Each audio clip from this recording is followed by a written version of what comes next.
Sarah adjusted her worn-out coat against the biting Chicago wind, realizing that at 50 years old, she had become exactly what the world expected of a black waitress: invisible. The neon sign of Joe's Diner buzzed fitfully behind her, casting a flickering red glow on the snow that was already turning into gray slush under the feet of the holiday rush. It was Christmas Eve, and the city was alive with the sound of carols and cash registers, but for Sarah, the night only promised a long, freezing wait for the number 22 bus.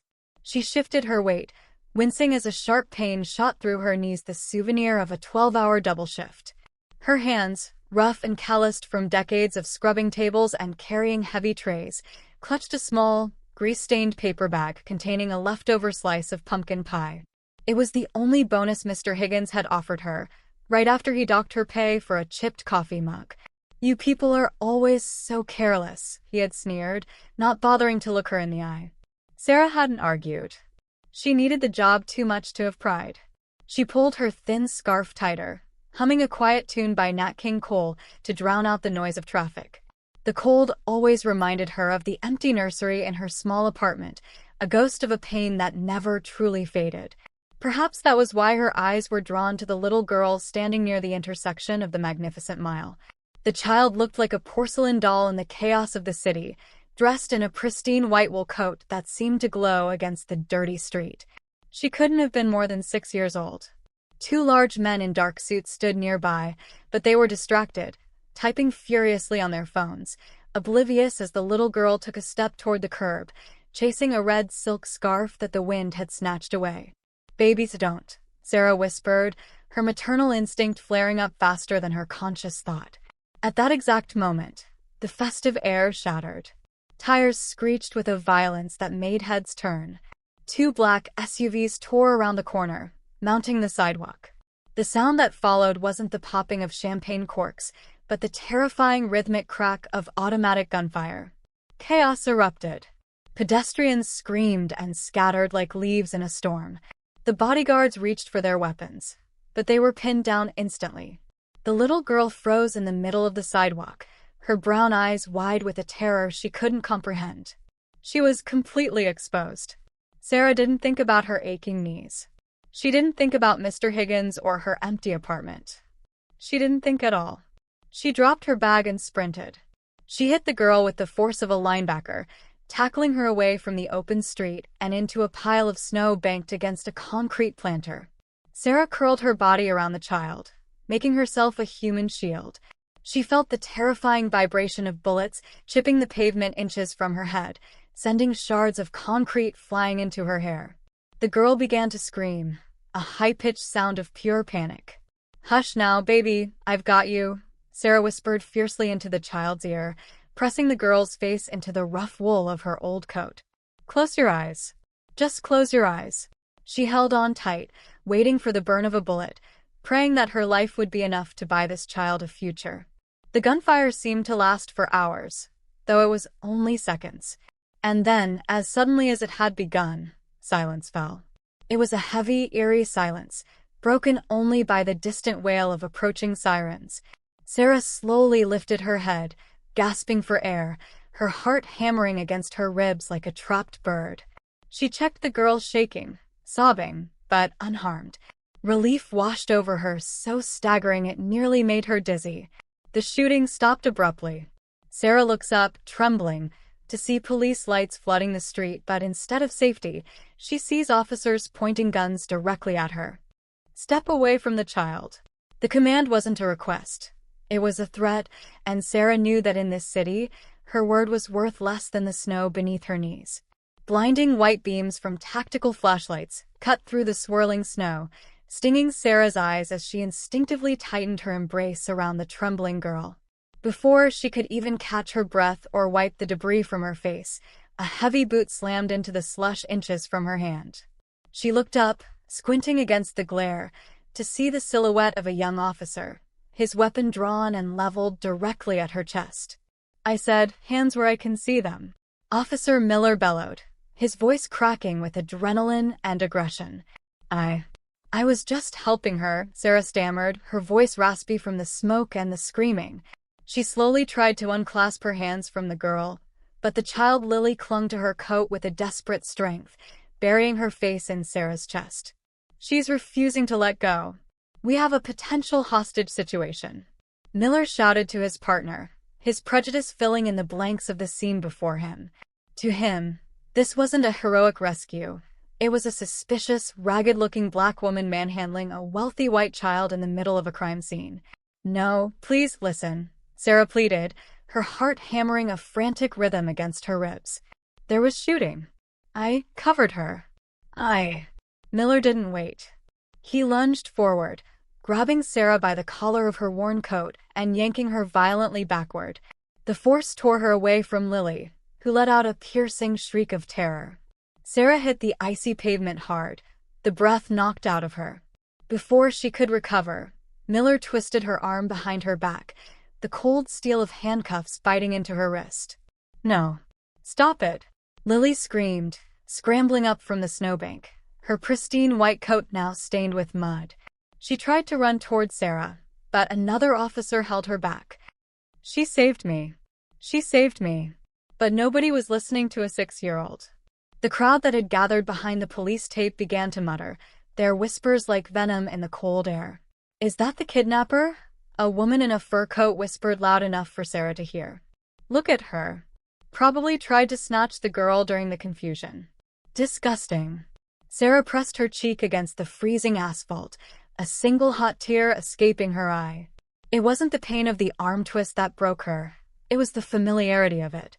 50 years of keeping her head down, of working honest jobs, of being a good citizen, and in the end, she was still just a suspect waiting to be guilty.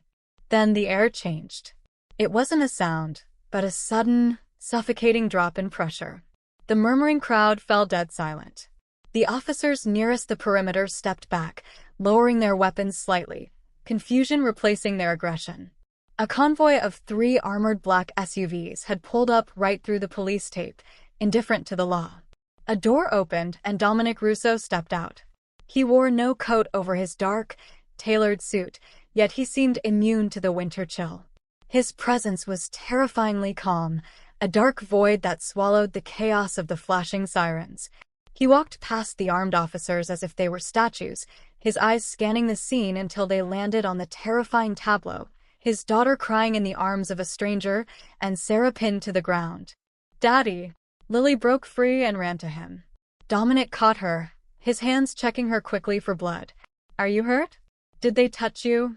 No, Lily sobbed, pointing a shaking finger at Sarah. The bad men shot at us. She jumped on me. She made herself a shield, Daddy. And now the policeman is hurting her. Dominic's head snapped up.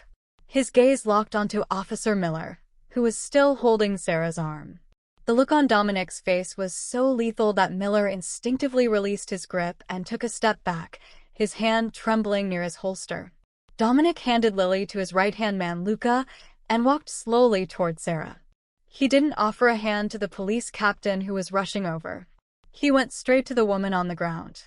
He extended a hand, waiting until Sarah looked up, her eyes wide with fear and confusion. She took it, and he pulled her effortlessly to her feet. He saw the red marks on her wrist. He saw the way she shivered, not just from fear, but from the biting wind cutting through her thin, torn uniform. Without a word, Dominic unbuttoned his cashmere jacket, a garment worth more than Sarah's rent for a year, and draped it around her shoulders.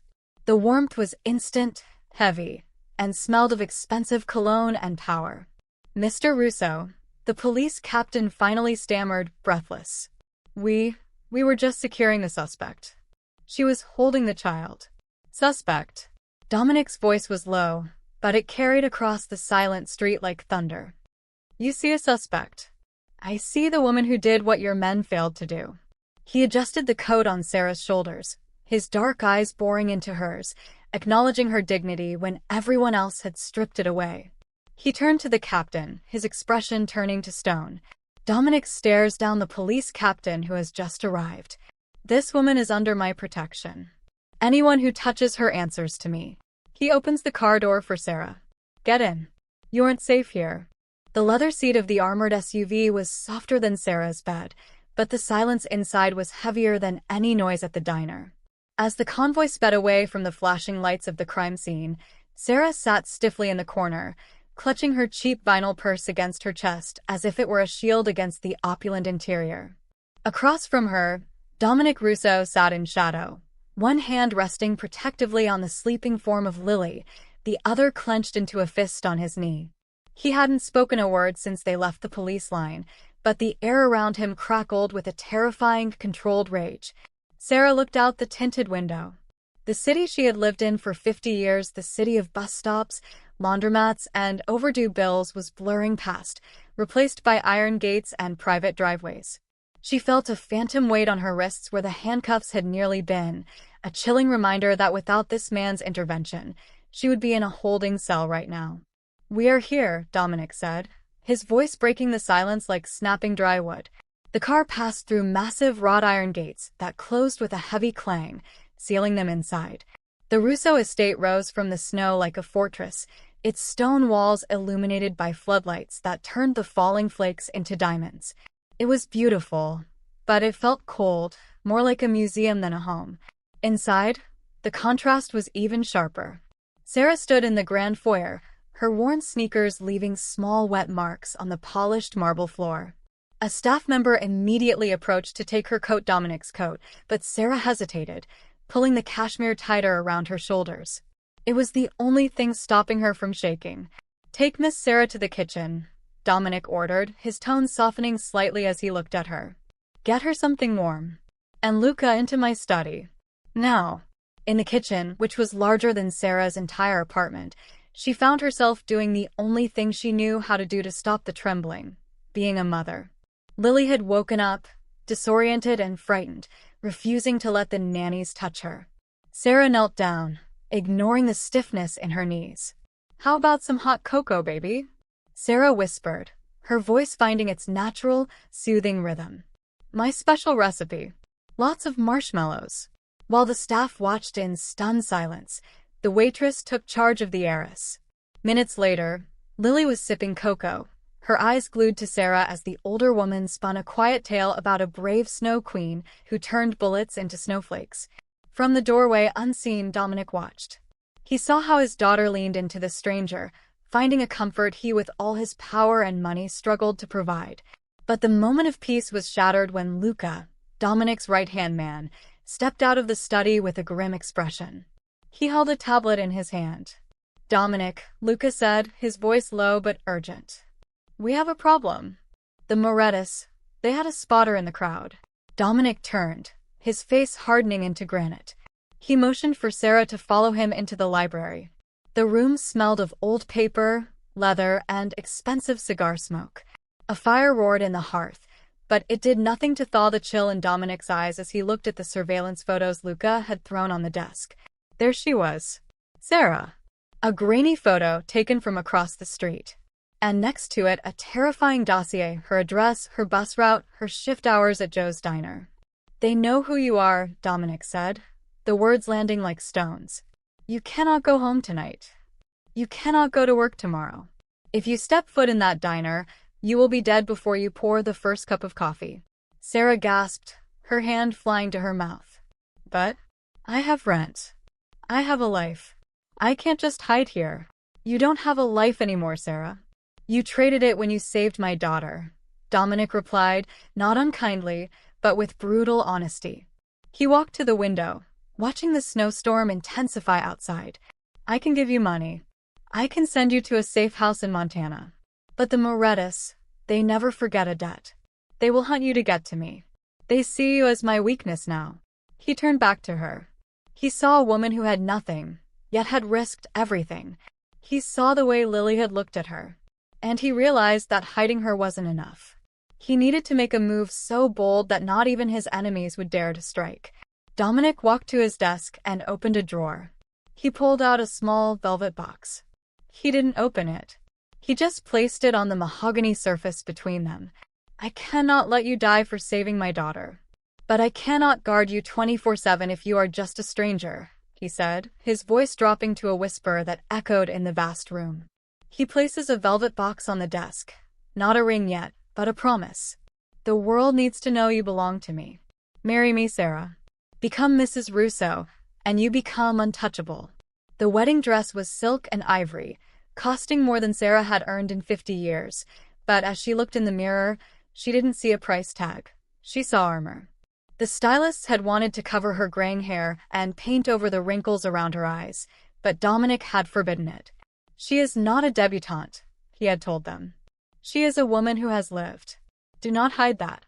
Now, staring at her reflection, Sarah touched the hollow of her throat where a simple platinum star-shaped pendant rested Dominic's gift from the night before. For guidance, he had said, when the night is dark. She took a deep breath, squaring her shoulders.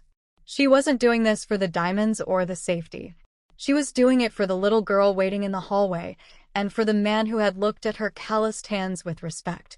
The ceremony took place in the estate's winter garden, a magnificent glass-walled pavilion heated against the freezing Chicago air. Outside, the snow swirled violently.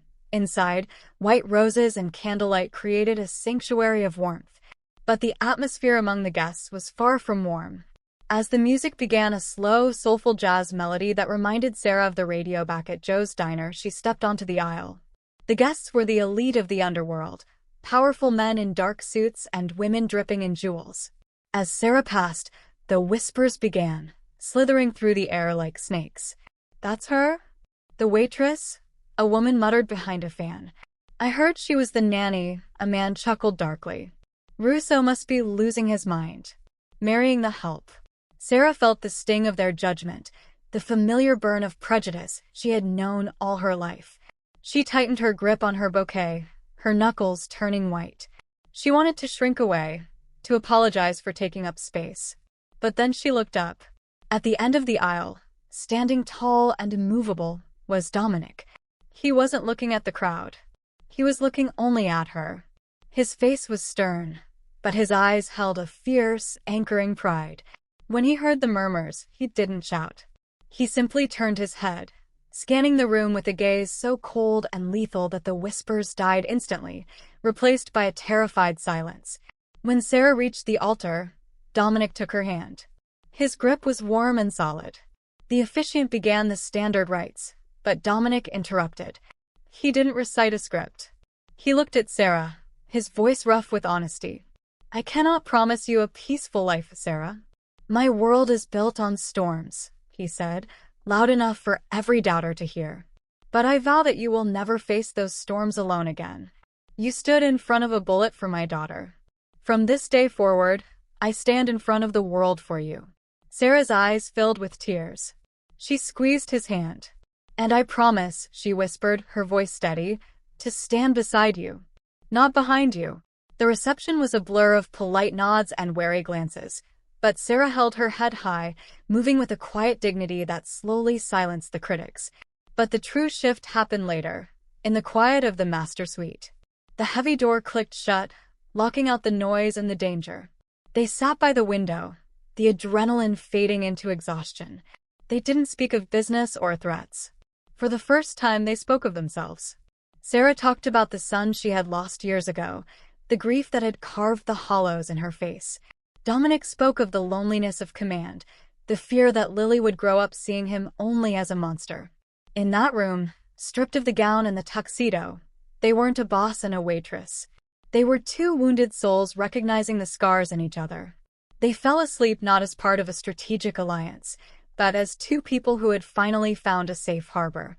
But peace in Dominic Russo's world was always temporary. The next morning, the phone rings. It's an urgent trap. Dominic rushes out to a meeting that is actually an ambush. Sarah sees him leave, a bad feeling in her gut. Fear was a familiar taste to Sarah, a metallic tang that had sat at the back of her throat for most of her life. But today, it didn't taste like submission. It tasted like adrenaline. 20 minutes after Dominic had left the estate, the dread in Sarah's gut had turned into a screaming alarm. She stood in the driveway, staring at the tire tracks in the fresh snow. "Something is wrong," she told Luca, who had stayed behind to guard her. He took the west route. "The police scanner just reported a blockage there. It's a kill box." Luca hesitated, looking at the formidable woman wrapped in a wool coat who was no longer just a waitress, but his Don's wife. "The orders are to keep you here, Mrs. Russo. "And my order is to not let my husband die," Sarah snapped, climbing into the driver's seat of the backup SUV. "Get in, or I leave you behind." By the time they reached the abandoned industrial district on the outskirts of the city, the snow was falling so heavily it blurred the world into gray static. The silence was absolute, too quiet. No guards, no perimeter. Just the hollow skeleton of an unfinished warehouse looming in the mist. "Stay down," Luca hissed, drawing his weapon as they crept closer. But Sarah saw what he didn't. Through a gap in the concrete barriers, she saw Dominic. He was pinned behind a crumbling concrete pillar, isolated and outgunned. Dark blood was blooming rapidly across the shoulder of his trench coat. 3 men Moretti enforcers were advancing on him with tactical precision, their boots crunching loudly on the frozen gravel. Dominic's gun clicked empty. He dropped the magazine, fumbling for a reload with his good hand, but his movements were slowing. He was trapped. He was going to die. Sarah's heart stopped, but her body didn't. She didn't scream. She didn't freeze. Her mind flashed back to the day Dominic had taught her about the car's emergency protocols. "If everything fails," he had said, pointing to the red box in the trunk, "signal for hell." Ignoring Luca's shout, Sarah bolted. She didn't run toward Dominic. She ran back to the SUV. She tore open the trunk, her fingers scrambling over the cold metal latch of the emergency kit. Inside lay the heavy, orange-barreled flare gun. "Hey, the woman!" one of the gunmen shouted, turning his weapon toward her. Sarah didn't hesitate. She didn't aim at the men. She wasn't a killer. She aimed straight up into the leaden gray sky and pulled the trigger with both hands. Boom. A screeching hiss tore through the air. A sphere of blinding, burning red phosphorus exploded overhead, bathing the gray warehouse in a hellish, blood-colored light. The intensity was searing, disorienting the gunmen who were wearing night vision goggles. They yelled, tearing the gear from their faces, blinded by the sudden magnesium glare. In that split second of chaos, the balance shifted. "Now!" Sarah screamed, her voice raw and fierce. Dominic used the distraction. He lunged from cover, firing 2 precise shots that dropped the nearest attacker. Luca opened fire from the flank. Sarah didn't wait to watch the violence. She jumped into the driver's seat of the SUV, slammed it into gear, and roared across the ice-slicked lot, skidding the heavy vehicle directly between Dominic and the remaining gunmen.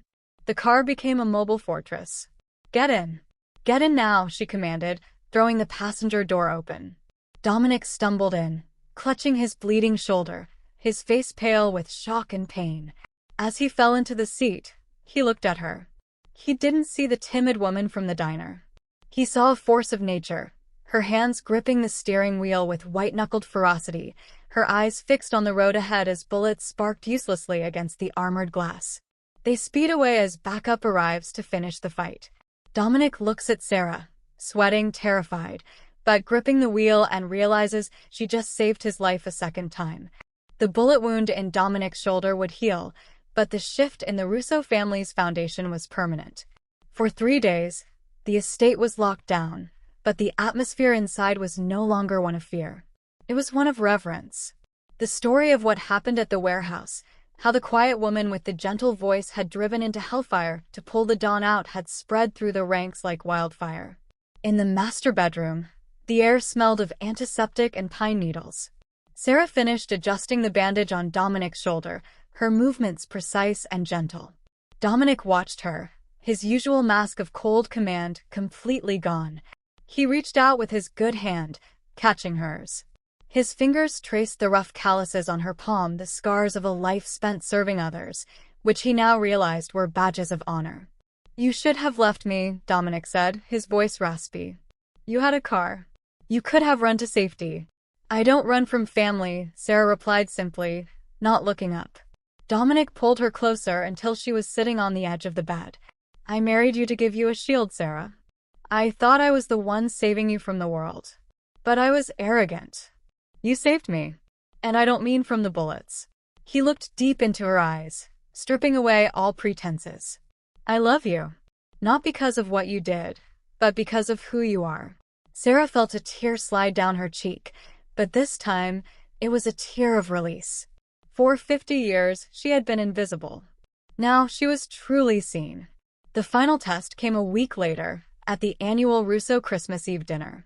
The grand hall was filled with the organization's captains, associates, and even the city officials who turned a blind eye to Dominic's dealings.